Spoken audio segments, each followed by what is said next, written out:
Eu não sou mais host do isso. Pronto, começou a gravar.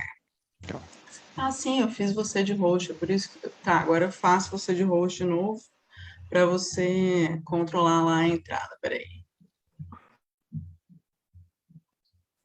Make host, pronto, beleza. Então, pessoal, boa tarde, nós vamos começar aqui mais um Mensa Masterclass. Hoje eu vou estar entrevistando o Ricardo Leite. Como temos um pessoal novo aí, só vou me apresentar rapidinho. Eu sou a Tatiana Perecin, sou membro da Mensa Campinas. O Ricardo, que eu vou estar entrevistando hoje, também é membro da Mensa Campinas, mas a gente nem sempre faz tão marmelada assim, tá? De vez em quando a gente faz com pessoas de outros lugares, tá certo?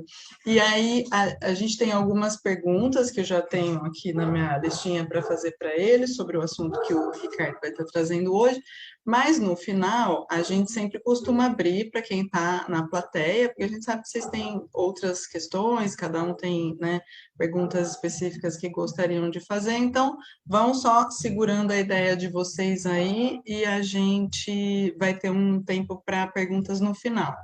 O que eu vou pedir para quem tiver pergunta, para ir colocando seu nome no chat, porque assim eu sei a ordem de quem vai perguntar para ele, tá? E aí eu vou chamando conforme a gente for resolvendo. Então, por agora, vamos lá. Começando por aqui. Boa tarde, Ricardo. Oi, Tatiana, boa tarde. Boa tarde para todo mundo aqui também. Ricardo, então, assim, para a gente começar, como a gente tem membros novos, aí o Cadu já cantou a bola que tem até novato, vamos começar com uma apresentação. Conta para a gente qual o seu nome, qual a sua formação, e se você se lembrar da data, quando foi que você entrou na Mensa. Lembro. Ricardo Ramos Leite, há 39 anos. Minha formação é em ciência da computação e eu fui admitido na Mensa em setembro de 2019. Então já faz aí um pouquinho mais de 2 anos. Na boquinha da garrafa da pandemia. Foi. Infelizmente, então, não tive oportunidade de ter muita convivência aí com o pessoal, de encontrar, mas espero que em breve as coisas estejam aptas a gente fazer isso. Mas graças a Deus vai estar tudo normal. Eu e o Bruno, a gente mora aqui do lado do campo da Ponte Preta e hoje já está tendo jogo com torcida, então tá tudo voltando ao normal até as desgraças. Verdade. Ricardo, e hoje você vai estar falando para a gente sobre o projeto Apollo. Eu queria saber como é que começou esse seu interesse pelo projeto. Bom, primeiro a gente tem que admitir que exploração espacial, né, de todos os desenvolvimentos científicos, tecnológicos, é o mais televisivo. Né? Um acelerador de partículas, ele não é assim tão espetacular de você assistir ou de você compreender do que um pouso na Lua, um lançamento de ônibus espacial, um lançamento de celebridade ali para o espaço. E outra, é difícil você achar alguém que não ache fascinante. Porque ele é muito cativante, é uma coisa que beira a ficção científica. Eu acho que de todos os desenvolvimentos científicos é realmente o mais deslumbrante. Mas vai do interesse da pessoa querer entender um pouco mais, querer buscar um pouco mais. E de uns tempos para cá, eu fiquei um pouco incomodado o fato assim, de eu não... aquilo ser um mistério. Né?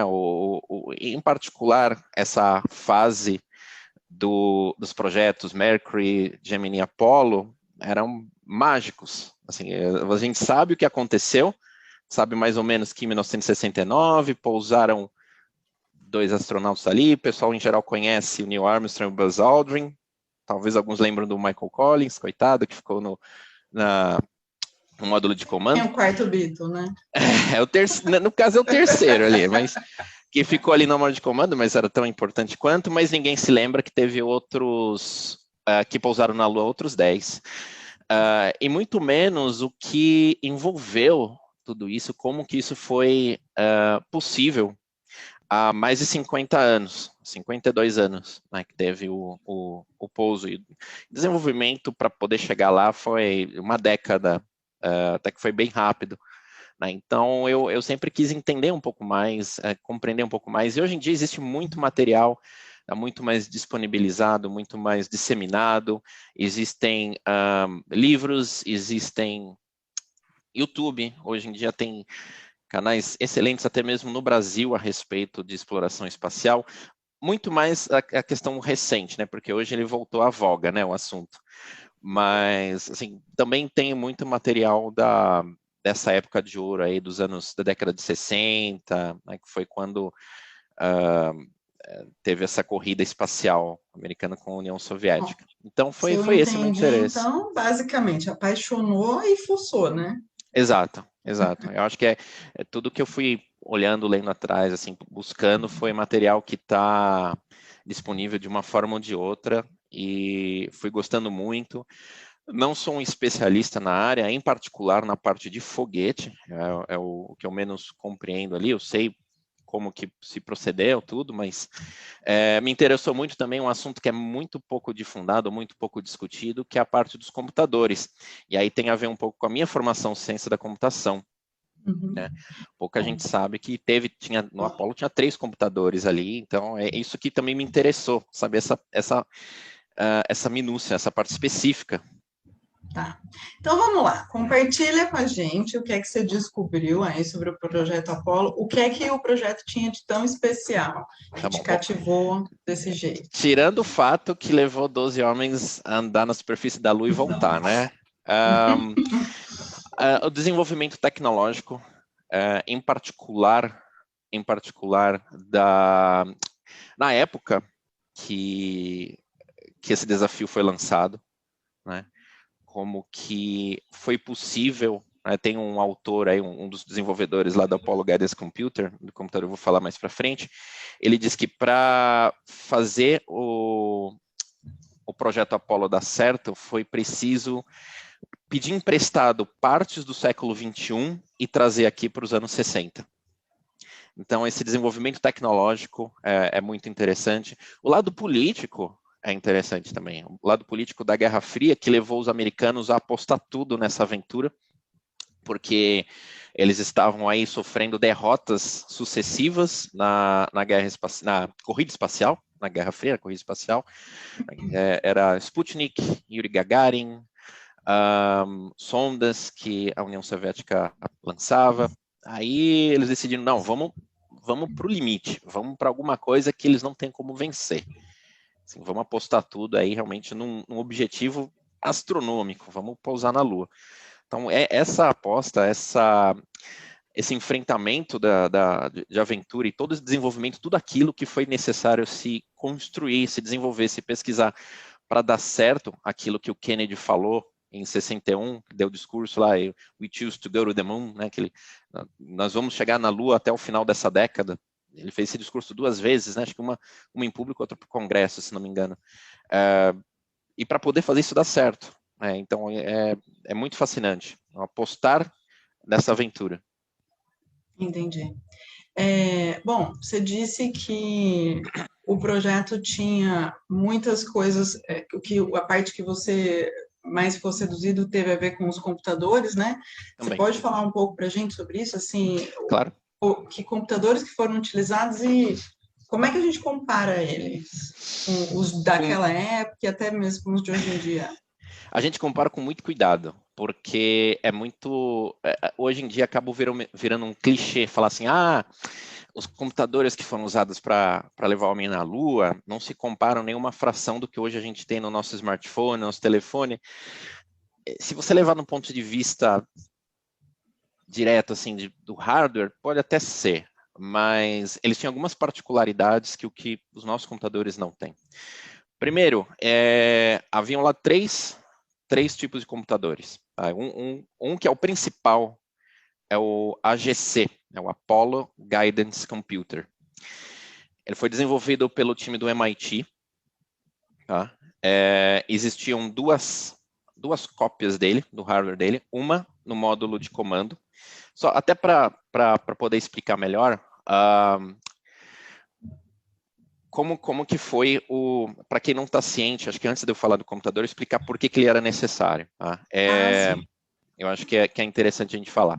Como é que foi a viagem do homem para a Lua? Bom, você começa com um foguete gigantesco de 111 metros chamado Saturn V, o Saturno V, para você poder ter força suficiente para você lançar as 3 pessoas mais módulo de serviço, módulo de comando, módulo lunar, para sair da órbita terrestre. Então, você precisou de um maior foguete já construído. Pelo menos o maior já construído que saiu do chão. Os soviéticos tentaram, mas não deu muito certo. Que foi o N1 dele, só explodiu. Então, você lança o Apollo 5. São dois estágios. Primeiro estágio, descarta. Segundo estágio, descarta. Ok, chegando numa órbita. Aí você vai ter que achar um momento na órbita terrestre para você apontar que você vai para a Lua. Que eles chamam de Translunar Injection, a injeção translunar. Que você vai sair da órbita, você vai fazer como se fosse um 8, imagina assim, tá? Então você vai sair da órbita terrestre e vai alcançar uma órbita da Lua. Para fazer isso, você tem que ter computador, você tem que ter uma medição precisa para você saber quanto de combustível você vai queimar para você sair da órbita terrestre. A Lua está em movimento, você está em movimento, então calcular tudo isso daí para você chegar lá. No meio do caminho, módulo de serviço, módulo de comando, sai o terceiro estágio, eles vão virar ao contrário e encaixar no módulo lunar, que está para trás. Vão para a Lua, vai 3 dias, espera chegar lá, 2 astronautas vão para o módulo lunar, um fica no módulo de comando, vão fazer o pouso na Lua. Então, é toda uma descida bem complicada, bem controlada, para você poder chegar e pousar lá.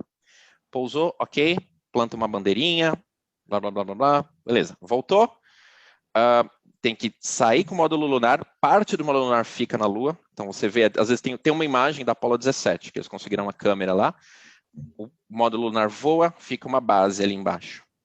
Tá? Conecta de novo no módulo de comando. Outro empuxo para fazer a injeção da Terra. Sair da órbita da Lua, volta para a Terra. Solta o módulo de serviço, que é onde tinha um foguetinho. Só sobrou o quê? Um triangulinho ali. De tudo aquilo se perdeu, só sobrou a cápsula, que é o módulo de comando, que volta para a Terra. Não dá para você fazer isso na mão. Não dá. Os astronautas até brigavam, queriam ter um comando um pouco maior, mas não tem como. Eram muitos cálculos que você tinha que fazer, muitos ajustes que você tinha que fazer de posição, de atitude, que é a rotação do módulo de serviço, módulo de comando. O pouso na Lua é extremamente complicado. Então, para essas atividades, você tinha um computador principal, que era o que eu comecei a falar, o AGC, Apollo Guidance Computer, desenvolvido pelo MIT. Tá? Ele era extremamente rudimentar, que a gente for comparar com os computadores de hoje. A velocidade dele do processador, tá, de ciclos, era na volta de 1 MHz. Tá? Hoje os computadores aí, o Core i7 está na casa de 2,5 GHz. Ele tinha aí por volta, assim, que na época não se trabalhava com bytes, era words, assim, quantidade de bits era diferente, mas tentando traduzir seria mais ou menos uns 4K de memória RAM, 72K de ROM. Tá? Mas por que ele era tão eficiente e conseguia fazer chegar lá na Lua? Porque os computadores de hoje, eles são generalistas. O computador que você tem hoje, ele serve para você jogar. Você tem um PC ali, ele vai servir para você jogar, para você usar o seu sistema operacional que é extremamente generalista, para você criar aplicações de todo tipo, para a gente usar o Zoom, para qualquer aplicação. Então ele tem que ser, ok, ele é muito rápido, muito mais rápido, tem uma tecnologia de armazenamento, de velocidade de processamento muito maior do que existia na época, com certeza. Mas, assim, o AGC, ele foi montado especificamente para as funções de chegar na Lua e pousar na Lua. E não só por isso, ele não era assim tão simples para a época. Você tem que pensar que na época os computadores ocupavam uma sala inteira, transistorados, ou ainda tinha alguns de tubo a vácuo. Não existia processador em chip de componente integrado. Isso só 3 anos depois do pouso na Lua que ia estar comercializado. Como é que eles vão fazer? Então, o MIT começou a desenvolver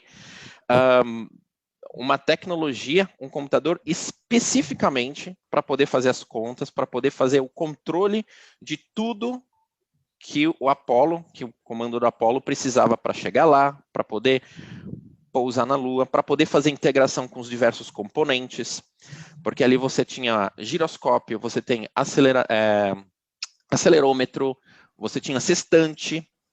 Como é que os astronautas sabiam para onde eles estavam indo? Eles literalmente olhavam num binóculos, eles tinham um mapa de estrelas e de pontos na Terra e na Lua, e faziam a triangulação ali, e com isso eles sabiam onde eles estavam. Assim, quando você está em órbita terrestre, até os Estados Unidos tinham uma série de antenas que conseguia dar uma localização, mas lá fora não tinha muito como fazer isso. Não só isso, mas eles também tinham medo dos soviéticos tentarem atrapalhar os sinais, mas isso não acabou não ocorrendo. Então, o computador tinha que dar conta de fazer tudo isso daí. Então, eles desenvolveram um computador que, apesar de ser muito humilde para o que a gente precisa de hoje, dava conta de todos todas essas entradas. Ele tinha um componente de saída chamado DISC, que era um componente de entrada e saída de dados dos astronautas. Hoje, nós temos nosso computador, tem um teclado, você tem um mouse. Eles não tinham isso. Como é que você vai fazer para os astronautas usarem? Eles tinham um teclado numérico. E a sacada genial que eles tiveram lá foi... Eles têm 2 botões ali. Se vocês olharem fotos assim na cápsula de comando, vocês vão ver o teclado numérico e 2 botões escrito verbo e substantivo. Quando você vai fazer uma operação no seu computador, você vai fazer uma coisa assim, tipo, copie o arquivo tal, abra o arquivo tal. Mesma coisa. Então, eles tinham uma lista de verbos e uma lista de substantivos. Então, se eles queriam iniciar um programa, verbo 36, substantivo, sei lá, 60, entra. E estava ali a entrada numérica ali para eles poderem ver. Tá? Existiam 2 AGCs, um no módulo lunar, outro no módulo de comando, hardware similar, mas com um programa, um software diferente. Um específico para viagem para a Lua e depois para reentrada, e outro só mais específico para o pouso, que é o do módulo lunar. O AGC, a dimensão dele é mais ou menos de uma mala de viagem, tá? Uns 30 quilos. Eles conseguiram o milagre de compactar tudo ali. Não tinham processadores, você não tinha aquele chipzinho de processador. Como é que eles fizeram? Eles tiveram que codificar esse processador utilizando o que eles chamam de portas lógicas. Tá? Então, o que é uma porta lógica? Vou tentar ser bem breve na parte técnica, tá? Mas é como se você tivesse, sei lá, 2 entradas de um sinal elétrico e você vai ter uma saída, que pode ser um E. Então, se os 2 estiverem ligados, sai um ON. Então, eles conseguiram, eles consumiam um componente, já era circuito integrado, de uma porta lógica não ON, que eles chamam, tá? E o projeto Apollo, acho que na época, consumia acho que 60% de toda a produção de chips de componentes integrados da época. Fizeram tudo isso daí para fazer o CPU. Legal, vamos fazer a memória. O que você tem hoje na memória? Você tem a memória RAM, né? Você tem o seu disco rígido, essa coisa. Não tinha nada disso. Memória RAM eram fios de cobre que passavam por anéisinhos magnéticos. E aí você magnetizava, desmagnetizava, era 1 ou 0. O disco, que estava o software, era o que eles chamavam de rope memory. Eram também fios que passavam também por disquinhos, mas se o fiozinho passa por dentro do disquinho, é 1. Se passa por fora, é 0. Como é que eles fizeram isso? Eles contrataram um monte de senhorinhas para costurar. Essa é verdade. E eles chamavam essa memória de LOL, Little Old Lady Memory. Você procura a foto, você vê...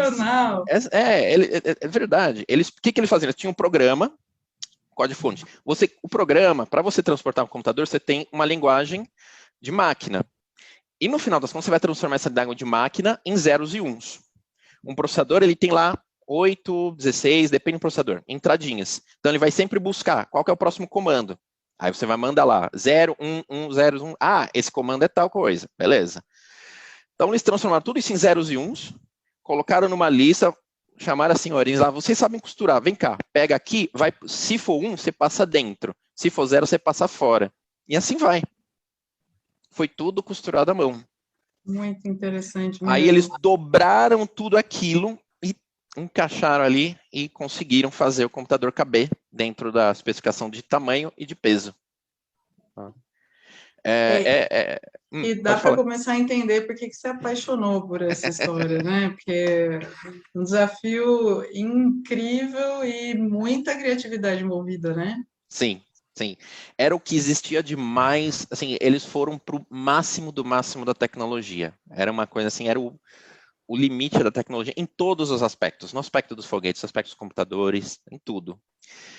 Existiam outros 2 computadores, um segundo computador era o LVDC, que é o Launch Vehicle Digital Computer, esse desenvolvido pela IBM, e ele ficava no foguete, no Saturn V. Ele era responsável por coordenar a movimentação do foguete no lançamento, só até um certo ponto. Depois que lançou, pronto.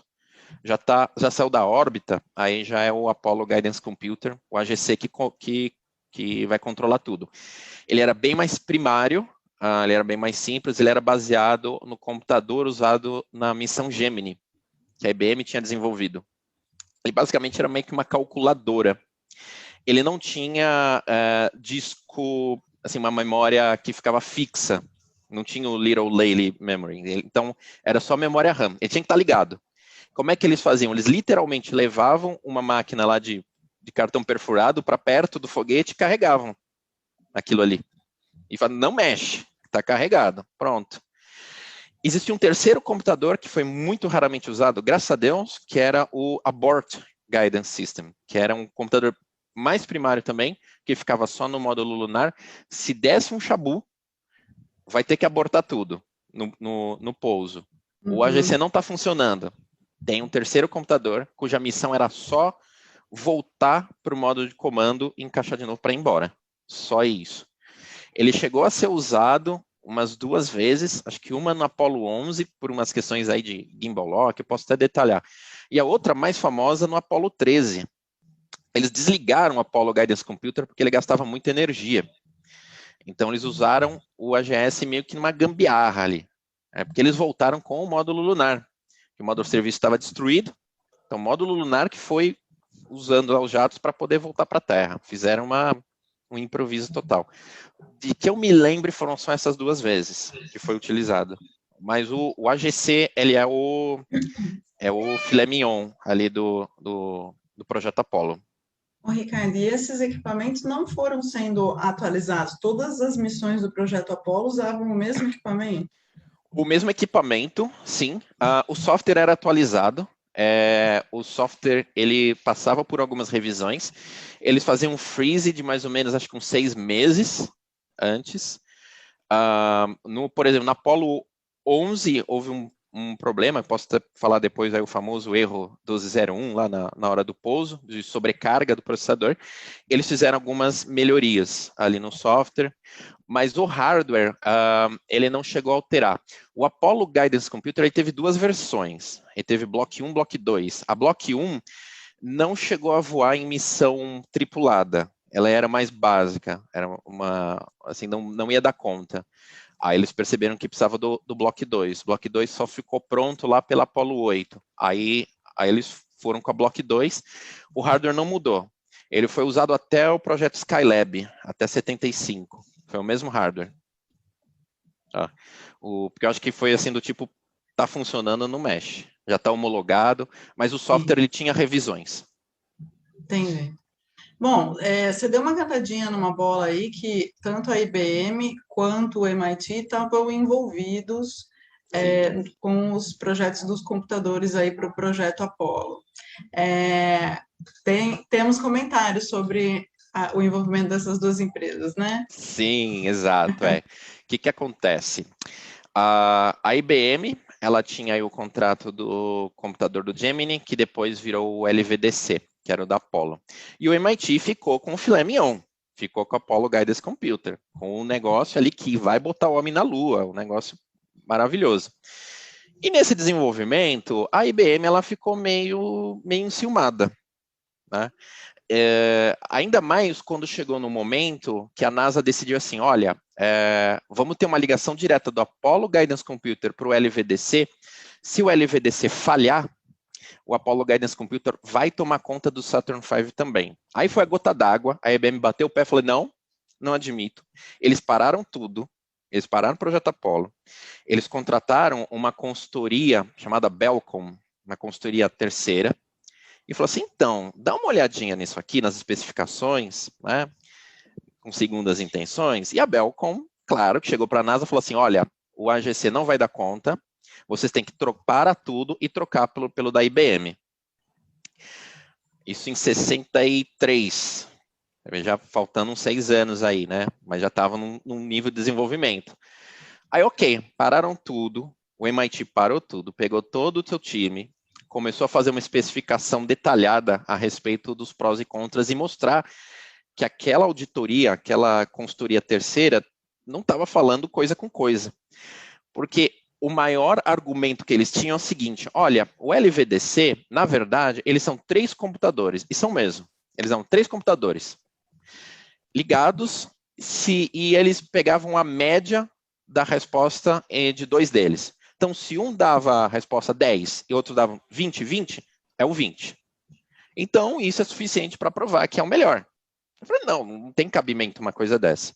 Então, parou-se tudo, fizeram todo um estudo, o MIT fez, levou tudo para Houston, então foi a Belcom para Houston, foi o MIT para Houston. Eles iam ter uma reunião lá com a NASA. Um dia antes, no hotel, o pessoal da MIT falou assim, vem cá, vamos ver a documentação. Entrou tudo no quarto de hotel dos caras da MIT, sentaram lá na cama, foram vendo o material, eles olharam assim e falaram, não precisa da reunião. Isso aqui é uma furada, isso aqui não faz o menor sentido, nós vamos continuar com vocês. E graças a Deus, porque o grande sacada do Apollo Guidance Computer era a parte de software que permitia priorização de recursos. Ele tinha um sistema operacional ali dentro que permitia que, se tudo falhasse, ele tinha um modo de recuperação, ele guardava o estado que estava ali sendo executado, reiniciava o computador, não perdia nada. Eles tinham um sistema de priorização de jobs, uma coisa assim de outro mundo, era uma coisa muito avançada. E o LVDC era uma calculadora, era tipo, entra a função, tá? É isso. É isso. Não dá para saber muito, porque a IBM jamais divulgou absolutamente nada do LVDC. Nada. Não existe especificação, não existe código, nada. O pouco que se sabe é da documentação do MIT fez dessa auditoria. É o pouquinho que ficou ali, que eles mostraram, que isso é público. Então não dá para saber. Se não fosse isso, se a IBM tivesse ganho, olha, eu posso estar falando besteira, mas eu acredito que o pouso da Apollo 11 teria acabado em tragédia. Porque ocorreram problemas houve um problema lá de sinal da antena e começou a dar sinais excessivos para o Apollo Guidance Computer e ele meio que travou. Foi o famoso erro 1202, 1201. Se vocês verem filmes do Neil Armstrong, esse First Man é um dos filmes, vocês vão ver sempre, tem essa cena, eles falando, erro 1201, aí cria uma tensão, não sei o que. Não, é porque o computador estava sobrecarregado, ele tem uma antena lá de rendezvous com o módulo de comando, para quando voltar. Essa antena fica ligada. E começou a dar os sinais a mais e sobrecarregou o computador. E aí, o AGC deu um sinal, 1201, ele manteve as operações críticas, se reiniciou e voltou de onde estava, no meio do pouso. E conseguiu pousar sem problema nenhum. Tanto que o Buzz Aldrin, que além dos anos, fala 1201, 1202, o que é isso? Eles não sabiam o que era. Mandou para a Terra, para Houston. Aí Houston olhou, viu a telemetria, falou, o computador reiniciou, o job aqui está rodando, beleza. Segue. Eles falam, go, it's go, for errors go. Eles mandaram seguir. Pousou, sem problema. Depois eles descobriram o que era a questão, mas se não fosse isso, o LVDC provavelmente não teria esse preparo. Então, eu não sei o que teria acontecido. Entendi. Ô, Ricardo, essa sua fala dá um pouco de link, assim, para eu te perguntar o seguinte. A gente sabe que é um projeto, sempre foi, né? Um projeto com muitos riscos envolvidos. Uhum. Você conta para a gente, assim, se a gente consegue ter uma noção melhor de o que estava em jogo, né? Bom, Além da vida da galera. claro, na questão de riscos, assim, né, como você falou da vida, claro, tem todo lançamento espacial tem riscos inerentes, né? O próprio Nixon tinha um discurso pronto para a eventualidade dos astronautas não retornarem. E o projeto Apollo mesmo, alguns talvez não saibam disso, teve a sua parcela de fatalidade, né? Que foi o incêndio na cápsula da Apollo 1. 3 astronautas eles estavam em teste, né? Em simulação, ambiente de oxigênio puro, e teve infelizmente um curto, não havia como despressurizar e abrir a cápsula a tempo, e eles faleceram em 67. Parou os lançamentos em 1 ano, até eles reverem algumas coisas e tudo mais. Então, foram esses riscos, foi o risco também que os Estados Unidos comprou, né, com relação à corrida espacial da União Soviética. Os Estados Unidos não tinham como saber como que a União Soviética estava prosseguindo, porque era tudo muito em segredo. Eles só divulgavam os sucessos quando eles ocorriam. Então tinha essa questão, era a questão também de imagem, né, com o público, de estar gastando aquele dinheiro numa época conturbada, em particular no final dos anos 60, quando você tinha a Guerra do Vietnã, Nixon, que não tinha tanta popularidade. Né, o Apollo começou lá com Kennedy, né, a NASA começou com Eisenhower, com Kennedy, passou pelo Lyndon Johnson, e quem pousou foi o Nixon, né, os astronautas. Então teve também essa parcela de risco político, né, e tudo mais. Mas assim, o risco realmente dos astronautas foi muito grande. Os americanos nunca perderam ninguém no espaço, né? Tiveram, infelizmente, fatalidades na época aí do ônibus espacial, mas até mesmo Apollo 13 foi, eu acho que talvez o maior sucesso do projeto Apollo. Mostrou a resiliência, a flexibilidade do sistema deles em conseguir resolver um problema que, assim, não sei como que poderia ter sido era certa fatalidade, mas eles conseguiram dar a volta por cima. Ô, Ricardo, e o pouso na Lua em si, ele tinha dificuldades específicas, assim? O pouso, ele era basicamente controlado por computador, né? Depois que ele separava-se o módulo lunar do módulo de comando, iam começando a descer, tá? Perdi ali a órbita. Aí eles tinham, vamos ver se eu me lembro agora de cabeça, acho que o programa 64, 65, 67, vamos lá. Eles tinham 3 programas no AGC para poder pousar. Primeiro programa, eles iam de lado, deitados assim, sem olhar para a Lua, olhando para cima, digamos assim, para poder se aproximar. O computador fazendo todos os cálculos. Eles não sabiam a distância que eles estavam da Lua com certeza. Era tudo por aproximação. Era tudo nos bases dos cálculos visual e de giroscópio. Chamam de dead reckoning, né? Que é tipo, o acelerômetro, eles têm uma noção. Ok. Aí vai para o próximo programa. Vira, começa a fazer uma descida um pouco maior. Começa a ter um sinal do radar de solo. Nesse momento, eles vão fazer o que eles chamam de merge do sinal do radar com do giroscópio.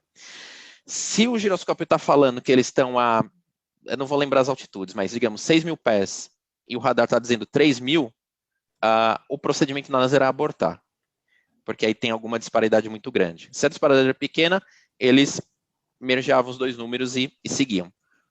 Beleza, foi seguindo. Nesse momento, que foi, por exemplo, no caso da Apollo 11, que teve o problema de sobrecarga. A antena lá de comunicação, ela ia ligada, porque em caso de emergência, o procedimento era aborta. Quando você abortava, você tem aquela parte das 4 perninhas e o módulo aqui em cima, tá? Literalmente tem uma guilhotina que passava por aquilo, cortava todos os fios e disparava a cápsula para cima de novo para tentar fugir, para abortar. Então, vai descendo ali. Então, esse rendezvous, esse alerta, essa antena ficava sempre ligada. E ela começou a dar um sinal a mais, porque como tinha um programa de pouso, que vai calculando quanto que você vai disparando de cada um dos jatos, quanto que você vai descendo, para você, sabe, não pode ter nenhum problema. E começou a dar esse problema, do erro 1202, 1201, que são as mensagens de erro, é o equivalente à tela azul deles ali, travou. Aí o negócio se reinicia.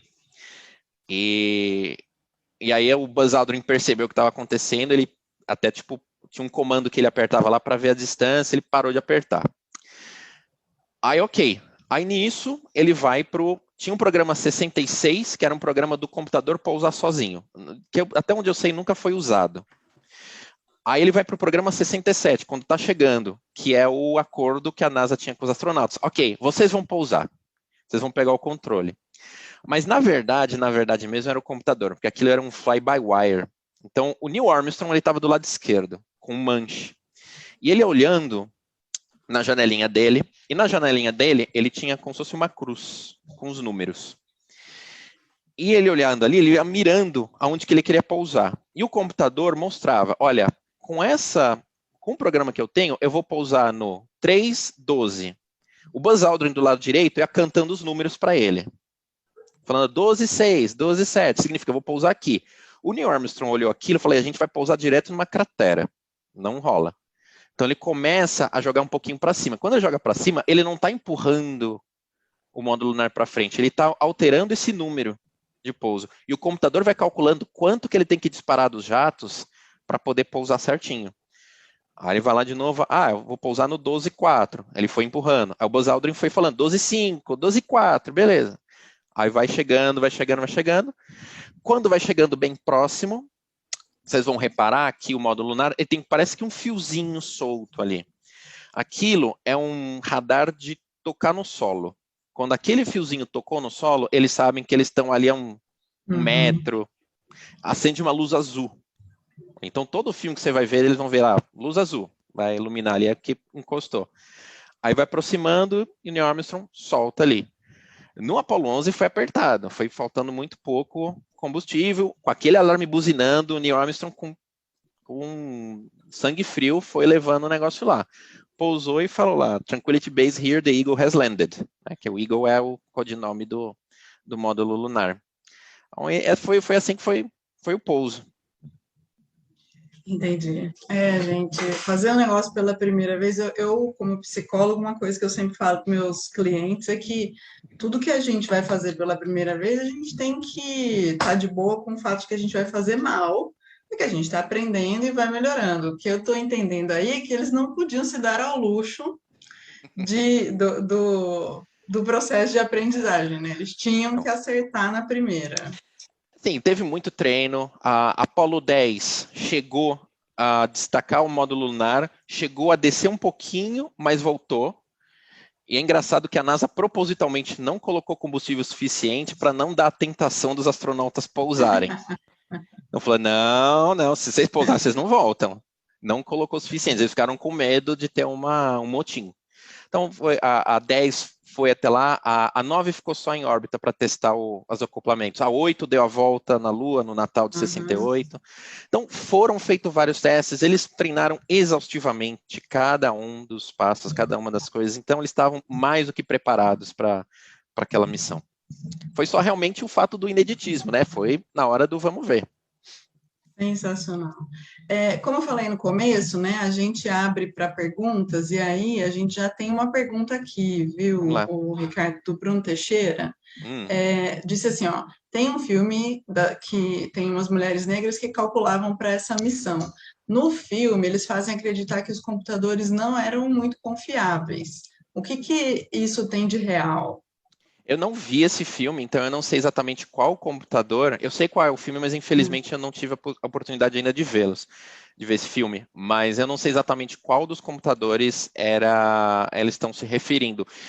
Confiável, eles até eram. O AGC, eles tinham um cuidado muito grande com a parte de hardware, em particular com aquilo que eu falei que era das portas lógicas. Aqueles componentes eram muito novos, aquela tecnologia era muito recente, assim, estava começando a ser utilizada. E não era nem para processador, era só para porta lógica. Então, eles pegavam, eles faziam análise dos componentes em microscópio antes, para ter certeza dos componentes. Eles falavam assim, que a chance de falha devia ser 0. Então, eles não tinham uma redundância nesse sentido, tá? De ter mais de um computador. Eles até tinham mais de um computador que ficava desligado, que eles poderiam desencaixar um módulo e encaixar, que ficava ali no módulo de comando, tá? Mas ligado não existia. Assim, só existia um no comando e um no Lunar. Eu não sei se é uma questão de Hollywood, deles terem falado que não eram confiáveis, porque até que eram. Não existia Eu um estou problema. imaginando agora que também essa treta entre a IBM e o MIT plantou essa Sim, sementinha, né? pode ser. Plantou a polêmica. Eu fiquei curioso, eu vou dar uma olhada no filme. A gente tem que tomar muito cuidado com tudo que a mídia, em particular cinema, acaba falando de projeto espacial, é um pouco romantizado. Eles acabam colocando algumas coisas para efeito dramático. Então, assim, tem que tomar um pouco de cuidado. Eu não sei em detalhe o que eles estão falando. Pode ser que seja essa questão, porque a IBM plantou essa dúvida. Falou assim, eles não falaram assim, eles falaram assim do tipo, não que não é confiável, mas assim, a redundância que a gente tem no LVDC é maior. Sem parar para pensar que o poder de processamento do LVDC era muito menor. Ele não tinha nem o componente integrado, era tudo transistores. Assim, né? Só que a IBM não fala. Se você vai na IBM, ele fala, não, a IBM pousou na Lua. Vão falar do LVDC e tal, não sei o que, eles nem falam dessa história. Né? Melhor não falar mais, porque os advogados da IBM podem estar ouvindo. Mas, mas assim, eu fiquei interessado agora, fiquei intrigado. Eu vou procurar saber. Beleza. Pessoal, quem quiser fazer pergunta, coloca o nome no chat. E aí, se vocês quiserem que eu leia a pergunta, põe a pergunta inteira, mas se vocês quiserem abrir o áudio aí e falar direto com o Ricardo, aí eu só À chamo o nome vontade. de vocês e a gente vai batendo papo aqui. Eu acho muito bacana essa ideia toda aqui do Masterclass, modéstia à parte, mas porque é um espaço para a gente bater papo dos nossos hiperfocos, né? As coisas que a gente. Que nem o Ricardo falou no começo, né? Como é que você se interessou por isso? Basicamente, apaixonei e mergulhei, né? Então, acho que é muito bacana. Ó, temos um nominho aqui já com uma pergunta, que é o Bruno Foro. Bruno, quer abrir sua câmera aí? A câmera não, mas o áudio sim. Tá. O que acontece? A ida do homem à Lua é vítima da pseudociência, assim como Terra plana e tudo mais. Inclusive, ela é vítima antes mesmo da Terra plana surgir, eu diria, né? Ela é bem antiga essa questão. E aí eu pergunto, existe uma maneira simples? Porque, por exemplo, a maioria das pessoas que falam isso muitas vezes são pessoas humildes, que não conhecem tanto detalhes, etc. Existe uma maneira simples de provar para elas que o homem sim foi à Lua, com uma rápida descrição, ou um rápido argumento? Qual a Eu maneira vou mais dar, simples de falar aí? eu vou dar a minha forma de provar isso é que os soviéticos já teriam malhado os Estados Unidos de tudo se esse pouso fosse falso. Porque eles estavam assim, era uma briga assim de desenvolvimento científico e espacial muito ferrenha, muito ferrenha. E os Estados Unidos até tinham medo de eles eram bem abertos a respeito de como que eles iriam fazer, apesar de eles não darem detalhes específicos, né, técnicos, mas eles eram bem abertos. E eles tinham muito medo dos soviéticos atrapalharem, fazendo alguma interferência nos sinais. Esse é até um dos motivos pela qual eles não quiseram colocar todos os ovos assim, no processamento em terra, porque existia computadores em terra também, tá, para poder fazer um acompanhamento. Mas assim, né, só o fato da União Soviética não ter se pronunciado, não ter contestado, para mim já é uma grande parte de evidência. Uma segunda coisa é que, alguns não sabem, mas a União Soviética chegou a trazer pedras lunares? Eles pousaram sondas lá, que cavaram e trouxeram de volta para a Terra. Eles não pousaram homens, eles não pousaram... Nenhuma nação ainda, o projeto Artemis está aí, mas vamos ver. Nenhuma nação colocou homens, fora aqueles 12 que foram de 69 a 72. Mas a União Soviética trouxe pedras. E os Estados Unidos e a União Soviética trocaram pedras lunares. Primeiro, por uma questão de um sinal de boa-fé, de troca de experiências científicas. Outra, para falar, vê aí, analisa aí. Eu fui mesmo, deixa eu ver o seu aqui, peraí, deixa eu ver se é verdade. E foi mesmo. Então, essa é uma questão. Outras, aí vão ver muito mais técnicas. Se você realmente ler e se aprofundar, você vai ver que não tinha como aquilo ser falso. Todo desenvolvimento. Você lançar um Saturno V com tantas testemunhas para não fazer nada disso, que é o mais complicado, foi o mais difícil, na minha opinião, o Saturno V, sabe, não é incontestável. Fora o fato deles terem um refletor lá que você pode, né, parece qualquer um, né, mas é possível você refletir um laser e ter um sinal de volta, que é o que eles usam para fazer medição da Lua. Visualização extremamente difícil, mas existem algumas tentativas de visualização dos locais de pouso, tá? Eu acho que, inclusive, tem ali da trilha do bug lunar da Apollo 17, se não me falha a memória. A bandeirinha da Apollo 11 não está mais lá, tá? Quando eles fizeram o lançamento, o Buzz Aldrin viu que ela saiu voando, se vocês não sabem disso. Não é falado muito, porque acho que ficou meio vergonhoso, mas ela soltou do chão. Mas as partes lunares estão lá. O módulo lunar da Apollo 11 ainda... É muito legal. Teve um outro maluco aí que também fez cálculos, pegou todos os dados de telemetria da NASA, da última posição do módulo lunar, porque ele queria saber onde ela tinha caído. Por quê? Vai saindo da Lua, ele solta o módulo lunar e só o módulo de serviço e de comando volta para a Terra. Eles achavam, caiu ali, né? Caiu na Lua, despedaçou tudo. O cara chegou a fazer os cálculos e provar que não. Até hoje ela está em órbita. Não é possível ela ter caído. Então, se um dia alguém voltar lá e tiver interesse, talvez consiga capturar aquilo e trazer de volta, com a AGC ainda funcionando e tudo. Claro, não tem mais bateria, mas tá tudo lá. Então, assim, não sei. Vamos ver, quando o projeto Artemis, se o Jeff Bezos deixar o projeto Artemis voltar para a Lua aí nessa década, eu acho que a contestação vai voltar.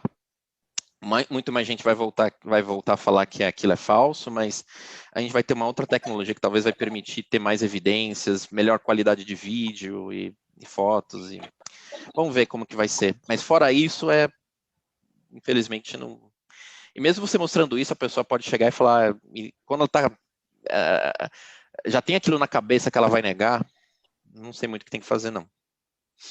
Tem uma piadinha, né, que fala que se a pessoa virar para você e falar que ela não acredita no pouso da Lua, você vira para ela e fala, nossa, realmente, né, cara? Inclusive, nem existe Lua, né?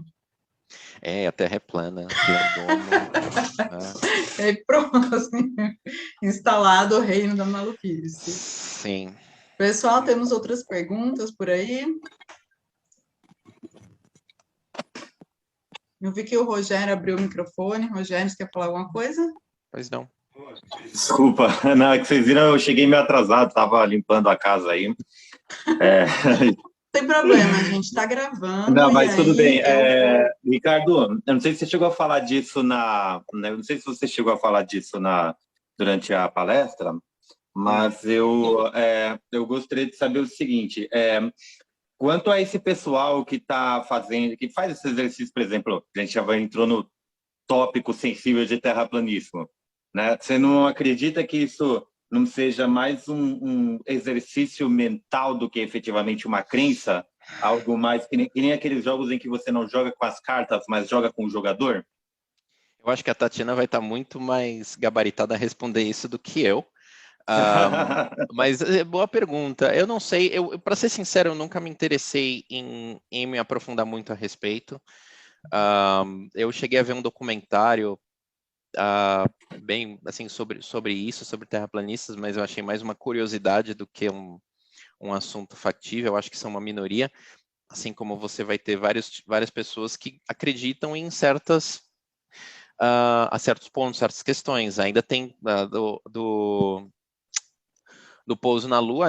O pouso na Lua é muito mais antigo do que esses negacionismos que a gente tem hoje, porque já na época se falava, não, que aquilo é impossível, que não encontrou São Jorge, o dragão, então não pousou, que aquilo foi Stanley Kubrick que filmou, porque não sei o quê. Esses são os mais chiques, tá?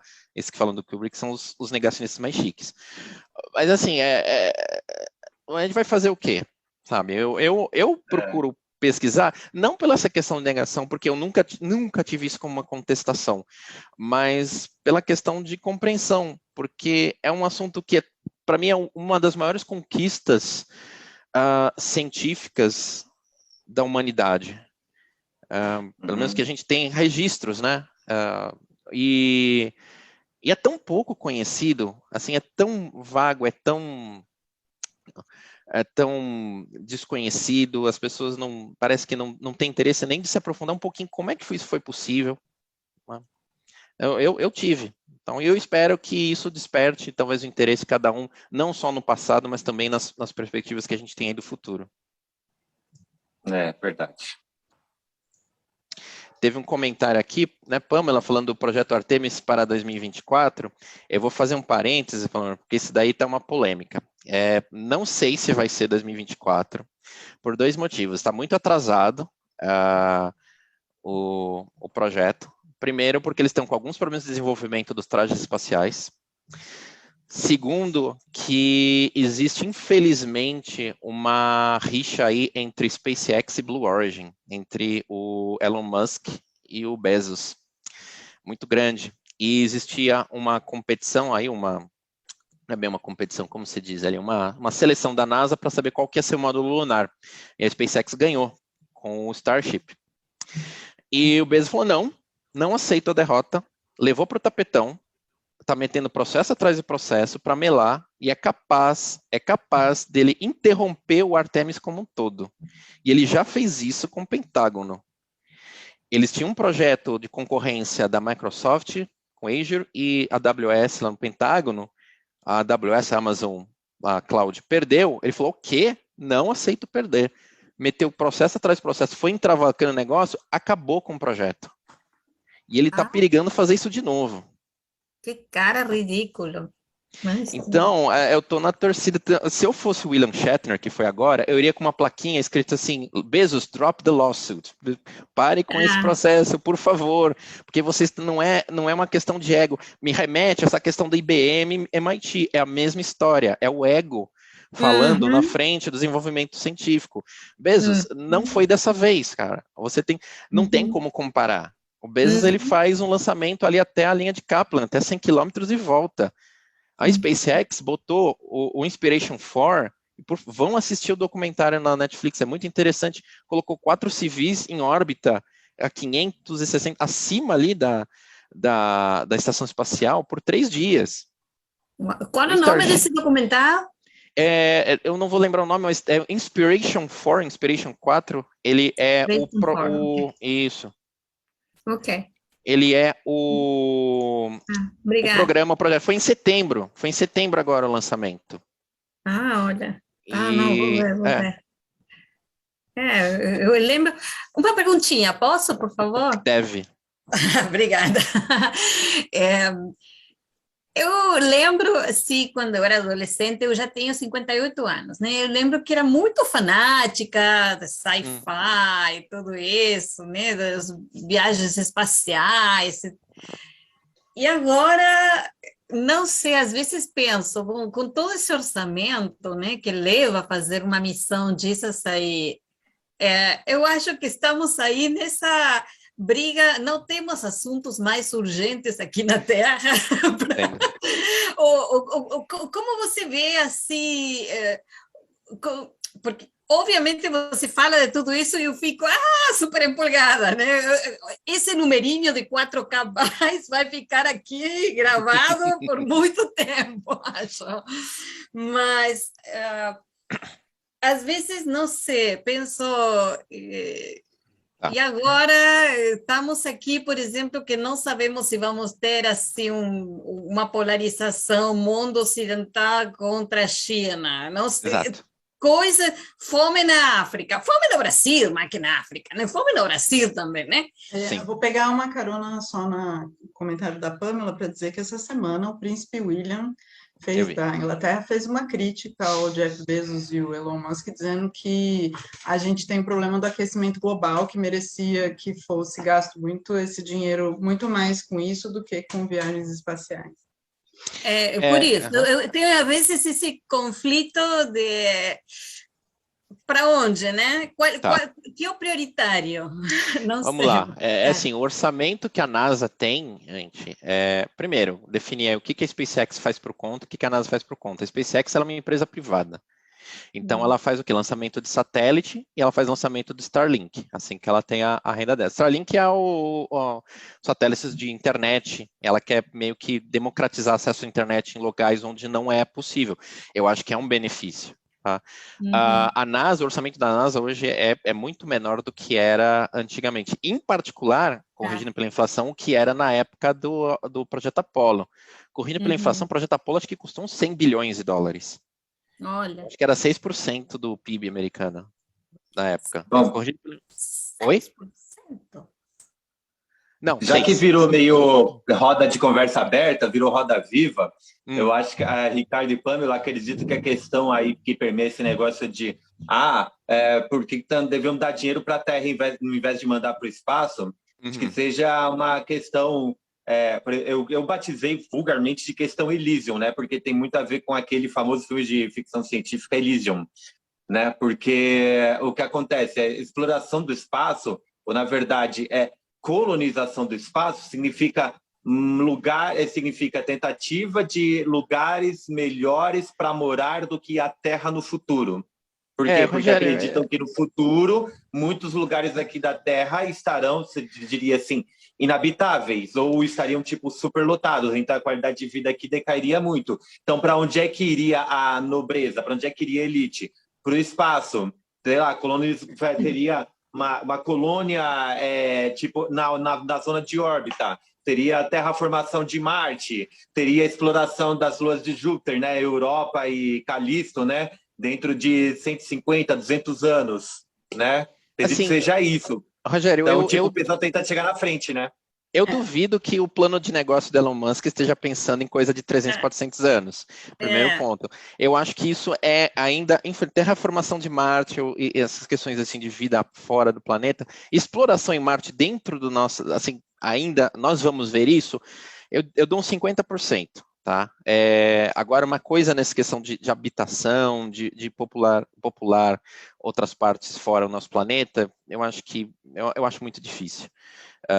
Mesmo vai levar ainda centenas de anos, se não mais. A questão deve haver um intuito de construção de marca, deve haver digamos, desse tipo. Mas assim, focando especificamente na sua pergunta de seria mais prático a gente utilizar em outras questões, eu acho que eu entendo a sua preocupação, eu acho que o desenvolvimento espacial ele trouxe alguns benefícios, como a questão de satélites que permitiram a gente detectar desmatamento e permitiram a gente chegar em conclusões de aquecimento global. Entretanto, existem algumas questões políticas ali também, eu acho que a questão da fome, ela demanda não apenas verba, não é simplesmente você jogar dinheiro que o problema vai ser resolvido, mas existe também uma questão de vontade de logística, de vontade política. Enquanto a exploração espacial, ela é extremamente fácil na questão política, ela é direta, ela é matemática, ela é exata, é fácil não vou dizer fácil, porque assim, existe um esforço de desenvolvimento técnico, mas nós temos a tecnologia, nós temos tecnologia para ir para Marte? Nós temos. Agora a questão é grana. A NASA ela está apertando. O Elon Musk está bancando boa parte disso. Com dinheiro dele, dinheiro privado. Ele está dando um cashback. Eu entendi. Você falou que chegamos à parte da definição política, na parte do projeto relativamente é porque a NASA ela tem um orçamento, assim como aqui no Brasil nós temos um ínfimo, pelo menos tínhamos, ínfimo orçamento da Agência Espacial Brasileira. Né? Mas os problemas que os Estados Unidos têm, que a ONU tem, são muito maiores, o escopo é muito maior do que é isso aqui. Agora, para a parte espacial. Agora, essa pergunta que você fez, se você procurar, assim, o Elon Musk, ele recebe essa pergunta acho que uma vez por semana. É verdade, assim, de jornalista. O Prince William, isso que ele está falando não é de hoje. Assim, desde a época que ele começou os lançamentos lá do Falcon 9, Falcon Heavy, o pessoal toca nesse assunto. Nos anos 60 se falava isso. É que o Vietnã acabou sendo muito mais o foco da raiva do pessoal com o orçamento do que necessariamente exploração espacial, que era pacífica, né? Tinha essa ideia pacífica. Às vezes me lembro da controvérsia ou da polarização entre ciência pura e ciência aplicada, né? Às vezes, tipo, onde que nós vamos focar, não? Se nisso aqui, mas que focar nisso aí traz benefícios da parte da ciência, da parte do aprendizado das pessoas envolvidas, imagino que depois se multiplica também para o resto da sociedade, né? Sim, mas assim, ó, Pamela, Rogério, eu conheço muito mais, eu vou saber muito mais responder a respeito das partes técnicas do que essa questão política e eu compreendo, eu entendo totalmente o que você está falando, mas assim, e outra, a gente pode não parecer, mas a gente está numa Segunda Guerra Fria, porque a China está com os mesmos planos, ela fez lançamento há esses dias, ela quer ir para a Lua também, porque existe um interesse também, não é só política agora, é que eu não entendo muita parte de geologia, mas existe um interesse exploratório na Lua também agora. E a China tá assim, ó, para essa história do Bezos. Bravo. Tá muito bravo. Então, obrigada. Nada, imagina. Temos mais alguma pergunta por aí? Caso negativo, a gente vai encaminhando para encerrar. Eu queria agradecer muito, Ricardo. Acho que o tema é um tema muito seduzente, vamos dizer assim, né? Só da gente ver a figurinha do Ricardo no trajezinho espacial que a Luana fez para a gente, ver a divulgação, a gente já fica assim, opa, né? Eu acho que é muito interessante, é uma coisa que, ponto de vista emocional e afetivo, né? Toca o pessoal mais das antigas, Sim. Que nem eu e a Pamela, porque a gente estava lá. Eu ainda não sou tanto geração Apollo, eu sou mais geração ônibus espaciais, né? Mas eu achava aquilo o máximo do auge do supra-sumo do super legal na minha infância. O meu grande sonho era ser astronauta. Eu também! Ainda mais que durante a fase dos ônibus espaciais, né, a NASA tinha uma política de diversidade que hoje deixa muita gente no chinelo. E aí você via mulheres, negros, você via, né? Sim, apesar de ser assim, a única civil mesmo que eles tentaram, infelizmente teve o trajeto da Challenger, foi a Kristen McAuliffe, né? Mas não precisava ser civil, queria ser astronauta mesmo. Eu também. O projeto Challenger que me deixou com medo aí depois você vê, né? O que a gente teve do único astronauta brasileiro e as lambanças que ele está fazendo hoje, então, assim, ainda bem que eu abandonei esse sonho. Mas, de qualquer forma, eu acho que é uma coisa que, para quem é mais das antigas, a gente tem essas memórias afetivas, e aí a galera mais nova de hoje em dia está tendo esse sonho reativado pelas iniciativas aí do Bezos e do Elon Musk, né? Então, acho que é um assunto muito pertinente. Pá, abriu sua câmera, Pá, você vai falar alguma coisa? Manda aí. Pá, tá sem microfone. Agora. Só para dizer que eu adorei. Obrigado. Foi muito legal. E aí, gente, olha, o Masterclass, então, estou gravando ele, amanhã eu subo o vídeo todo no grupo lá da associação, no Facebook, então, se alguém perdeu o começo, chegou atrasado, foi no banheiro, perdeu uma parte, alguma coisa assim, ou para quem não viu, né, vai estar lá. A gente tem tentado fazer mais ou menos uma vez por mês, é lógico que, como tudo na Mensa, sempre vamos lembrar, né, povo? Trabalho voluntário, então, às vezes, outras coisas entram na fila antes, mas tem rolado agora com uma certa regularidade, e eu já tenho aí algumas outras pessoas para entrevistar que já estou na mira, então, preparem e fiquem de olho, porque conforme a gente for confirmando as datas, a gente avisa lá no grupo. E, Ricardo, muito obrigada, foi muito bacana, acho que você conseguiu falar disso, que é um assunto técnico e com um certo grau de complicação, mas você conseguiu falar de um jeito que achei que ficou bem acessível, mesmo eu que sou das humanas, seguindo uma boa, acho que foi muito legal, imagino que o resto do pessoal também tenha gostado muito. Espero que sim. Agradeço, eu que agradeço a oportunidade. Muito obrigada aos dois. Muito obrigada. E estejam de volta todo mundo aí para a próxima, gente. Um beijão. Tchau, tchau. Obrigada. Tchau, gente. Um beijo. Tchau, tchau.